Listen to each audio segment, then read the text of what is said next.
ಮಾಧ್ಯಮ ಸ್ನೇಹಿತರೆ, ನನ್ನ ಸಹೋದ್ಯೋಗಿಗಳಂತ ಎಂ ಬಿ ಪಾಟೀಲ್ ರವರೇ, ನಮ್ಮ ಬಿಡದಿಗೆ ಸೇರಿದಂಥ ಶಾಸಕರು, ಮಾಗಡಿ ಶಾಸಕರಾದಂಥ ಬಾಲಕೃಷ್ಣರವರೇ, ನನ್ನ ನೂತನವಾಗಿ ರಾಜಕೀಯ ಸಲಹೆಗಾರರಂಥ ಮತ್ತು ಸಂಸತ್ ಸದಸ್ಯರಾದಂಥ ಜಿ ಸಿ ಚಂದ್ರಶೇಖರ್ ಅವರೇ, ಮಾನೆಯವರಿದ್ದಾರೆ, ಗೌಡರಿದ್ದಾರೆ, ರಾಜೇಗೌಡರು, ಎಲ್ಲ ನನ್ನ ಮಾಧ್ಯಮ ಸ್ನೇಹಿತರುಗಳು ಮತ್ತು ಕೆಲವೆಲ್ಲ ಅಧಿಕಾರಿಗಳು ಕೂಡ ಇದ್ದಾರೆ.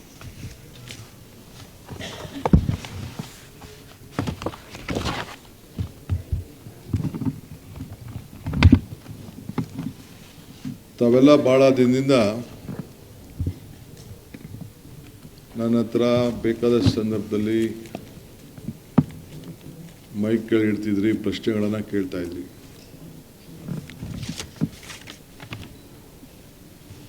ಬಿಡದಿ ಯೋಜನೆ ಬಗ್ಗೆ,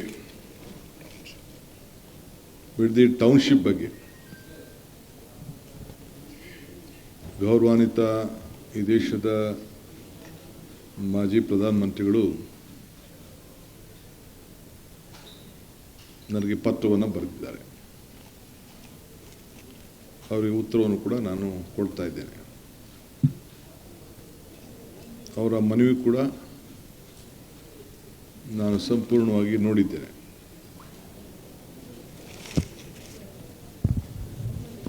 ಏನು ಮಾಜಿ ಮುಖ್ಯಮಂತ್ರಿ ಅಂತ ಅವರ ಸುಪುತ್ರರ ಪ್ರೆಸ್ ಕಾನ್ಫರೆನ್ಸ್ ಕೂಡ ಕೆಲವು ಪ್ರೆಸ್ ಕಾನ್ಫರೆನ್ಸ್ಗಳನ್ನ ಮಾಧ್ಯಮದಲ್ಲಿ ಗಮನಿಸಿದ್ದೇನೆ. ನಿನ್ನೆ ಬಿಡದಿಯಲ್ಲಿ ನಡೆದಂಥ ಘಟನೆ ನನ್ನ ಮನಸ್ಸಿಗೆ ಭಾಳ ನೋವಾಗಿದೆ. ರಾಜಕೀಯವಾಗಿ ಪ್ರೇರಿತವಾಗಿ ನಡೀತಾ ಇರೋಂಥ ಒಂದು ಕುಮ್ಮಕ್ಕಿನಿಂದ ನಮ್ಮ ಅಧಿಕಾರಿಗಳಿಗೆ ಬೇಕಾದಷ್ಟು ತಂದೆ ಆದಂಥ ಪಾಪ ರೈತರನ್ನ ತಪ್ಪುದಾರಿಗಿಡಿಯುವಂಥ ಒಂದು ವ್ಯವಸ್ಥೆ, ದೊಡ್ಡ ಸಂಚು ನಡೀತಾ ಇದೆ.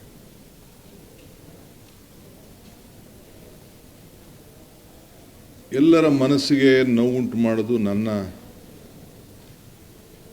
ಅಭಿಲಾಷೆ ಆಗಲಿ, ನನಗಿಷ್ಟ ಇಲ್ಲ. ಇದು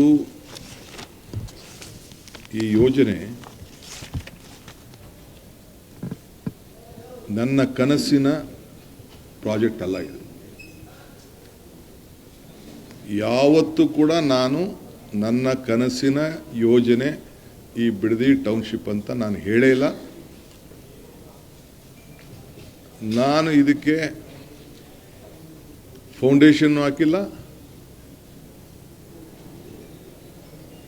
ಏನು ನಮ್ಮ ಹಿರಿಯರು, ರೈತ ಬಂಧು ಹೋರಾಟಗಾರರು, ಅವರು ಏನು ಈ ರಾಜ್ಯಕ್ಕೆ ಮಾರ್ಗದರ್ಶನ ಕೊಟ್ಟರು, ಆ ಮಾರ್ಗದರ್ಶನದಲ್ಲಿ ಮುನ್ನುಡಿ ಬರೆಯುವಂಥ ಕೆಲಸ ಮಾತ್ರ ನಾನು ಮಾಡ್ತಾ ಇದ್ದೀನಿ. ಅನೇಕ ಮುಖ್ಯಮಂತ್ರಿಗಳು, ಇಂಡಸ್ಟ್ರೀಸ್ ಮಿನಿಸ್ಟರ್ಸ್ ಏನು ತೀರ್ಮಾನಗಳನ್ನು ಮಾಡ್ಕೊಂಡು ಬಂದರು, ಅದನ್ನು ನಾನು ಮುಂದುವರಿಸಿ ಅಂತ ಹೇಳಿದ್ದೇನೆ.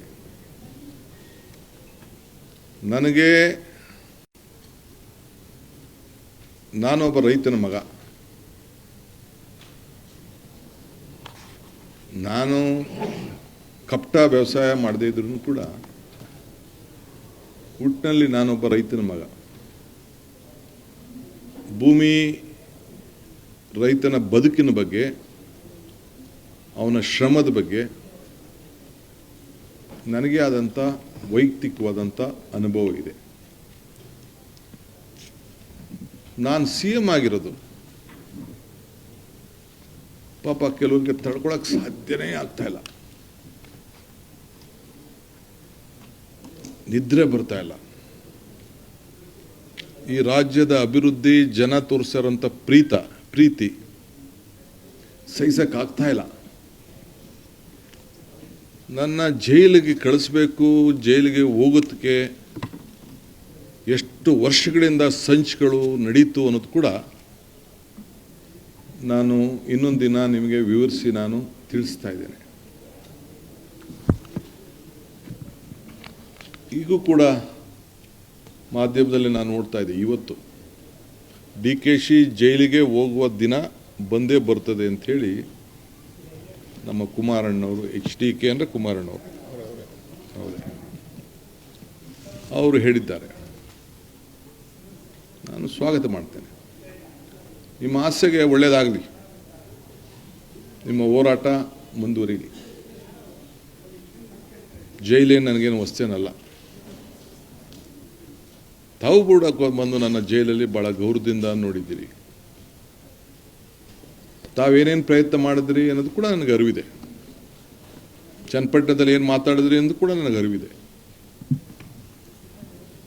ತಾವು ನನಗೆ ತೋರಿಸಿದಂಥ ಪ್ರೀತಿ, ವಿಶ್ವಾಸ, ಅಭಿಮಾನ ಏನು ವ್ಯಕ್ತಪಡಿಸ್ತಾ ಇದ್ದೀರಲ್ಲ, ಇದಕ್ಕೆ ನನ್ನ ನಮನಗಳನ್ನು ಅರ್ಪಿಸಲಿಕ್ಕೆ ನಾನು ಬಯಸ್ತಾ ಇದ್ದೇನೆ. ನನ್ನ ಅಜ್ಜನೂ ಕರೆದಿರಿ ನೀವು, ಪಾಪ ಆಶೀರ್ವಾದ ಮಾಡೋಂಥ ಒಬ್ಬ ದೈವ ಸ್ವರೂಪಿ ಕೂಡ, ಅವನು ಕೂಡ ಮಧ್ಯದಾರಿಯಲ್ಲಿ ತಾವು ಹೇಳಿದ್ರಿ. ನಾನು ಅದನ್ನು ಚರ್ಚೆ ಮಾಡೋಕ್ಕೆ ಹೋಗೋದಿಲ್ಲ.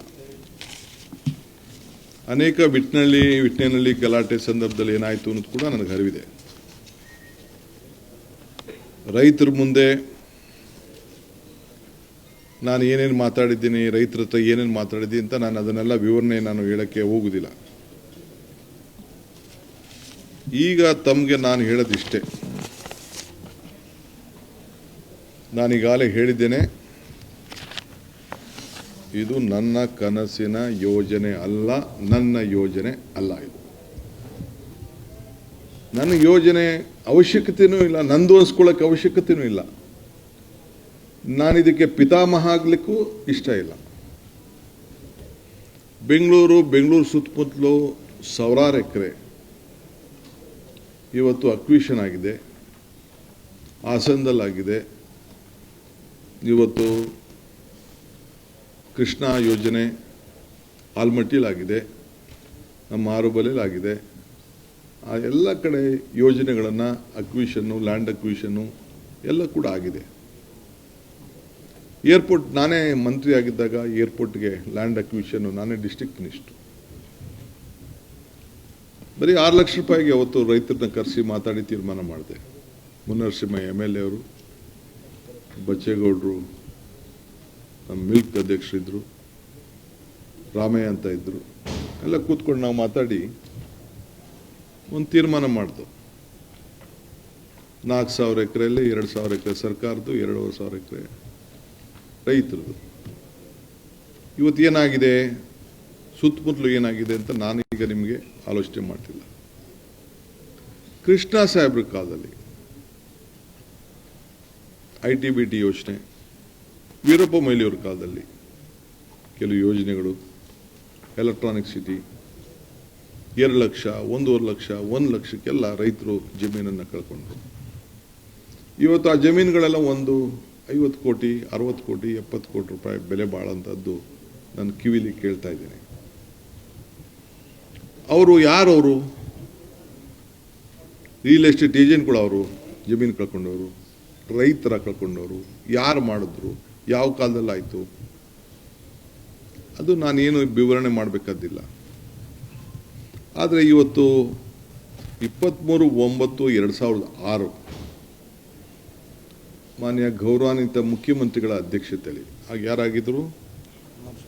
ಕುಮಾರಸ್ವಾಮಿರ, ನೀವು ಜೊತೆಲಿದ್ರ? ಸಮ್ಮಿಶ್ರ ಸರ್ಕಾರ ನೀವು ಇದ್ರಿ. ಸಮ್ಮಿಶ್ರ ಸರ್ಕಾರ, ಶ್ರೀ ಗೌರವಾನ್ವಿತ ಕುಮಾರಸ್ವಾಮಿಯವರಿದ್ದು, ಯಡಿಯೂರಪ್ಪನವರಿದ್ದು, ಅವರ ಜೊತೆಯಲ್ಲಿ ಸರ್ಕಾರ ನಡೀತು. ಅವರ ಅಧ್ಯಕ್ಷತೆಯಲ್ಲಿ ನಡೆದಾಗ 5 ಸಮಗ್ರ ಉಪನಗರಗಳನ್ನು ಅಭಿವೃದ್ಧಿ ಆಗಬೇಕು ಅಂತೇಳಿ, ಅದೇ ಡೇಟ್ ಹೇಳ್ತಾ ಇದ್ದೀನಿ, 23 ಸೇಮ್ ಡೇಟ್. ನಂದಗುಡಿ, ರಾಮನಗರ ತಾಲೂಕು, ಬಿಡದಿ, ಸೋಲೂರು, ಸಾತೂರು ಈ ಎಲ್ಲ ಕಡೆ ಒಂದು ಯೋಜನೆ ಆಗಬೇಕು ಅಂತೇಳಿ ಅವರು ತೀರ್ಮಾನವನ್ನು ಮಾಡಿದ್ರು. ಟೌನ್ಶಿಪ್ ಮಾಡಲಿಕ್ಕೆ ಅಲ್ಲಿಂದ ಸ್ಟಾರ್ಟ್ ಆಯಿತು. ಅದಾದ ಮೇಲೆ 28/6/6 ಇದನ್ನು BMRDಯಿಂದ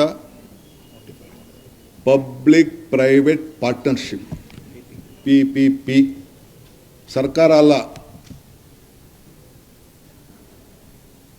PPP ಯಾರು ಮಾಡೋದು? ಬಿಸ್ನೆಸ್ ಮೆನ್ ಮಾಡೋದು, ರಿಯಲ್ ಎಸ್ಟೇಟ್ ಡೆವಲಪರ್ಸ್ ಮಾಡೋದು. ಯಾರು ಮುಖ್ಯಮಂತ್ರಿ ಆಗಿದ್ದರು? ನನ್ನ ಗೌರವಾನ್ವಿತ ನಮ್ಮ ಅಣ್ಣವರ ಅಂತ HD ಕುಮಾರಸ್ವಾಮಿ ಅವರು ಮುಖ್ಯಮಂತ್ರಿಯಾಗಿ ಅವರು ಈ BMRDಯಿಂದ PPP ಮಾದರಿಯಲ್ಲಿ ಸಮಗ್ರ ಉಪನಗರವನ್ನು ಅಭಿವೃದ್ಧಿಪಡಿಸಲು ಅಧಿಕೃತ ಪಾಲುದಾರರನ್ನು ಗುರುತುಪಡಿಸುವ ಜಾಗತಿಕ ಗ್ಲೋಬಲ್ ಟೆಂಡರನ್ನು ಕರೆಯಬೇಕು ಅಂತ ಹೇಳಿ ಅವರು ತೀರ್ಮಾನ ಮಾಡಿದ್ರು. ಶ್ರಮಿಸಿದ ಸರ್ಕಾರ, ಜನತಾದಳ ಮತ್ತು BJP ಅವರು.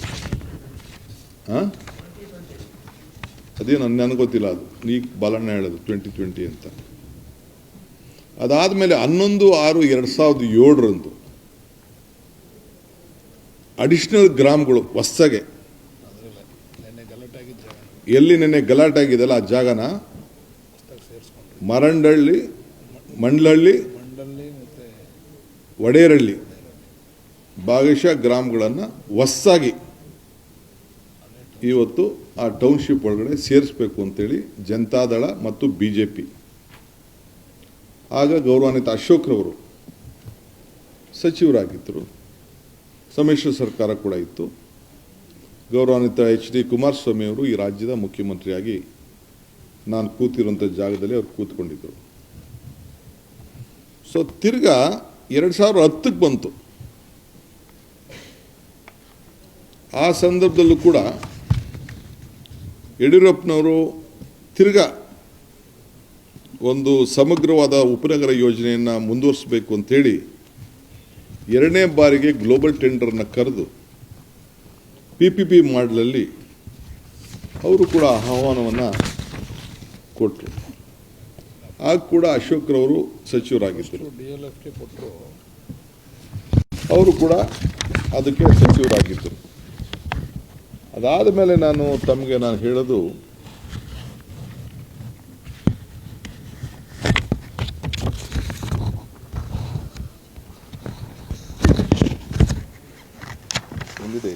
ನೆಕ್ಸ್ಟ್ ಬರ್ತೀನಿ. ಅದಾದಮೇಲೆ 29/11/2006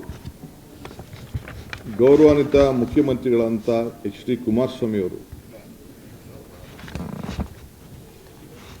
ಸ್ವಲ್ಪ ಕಣ್ಣು ಮಂಜಾಗ್ಬಿಟ್ಟಿದ್ದಾರೆ.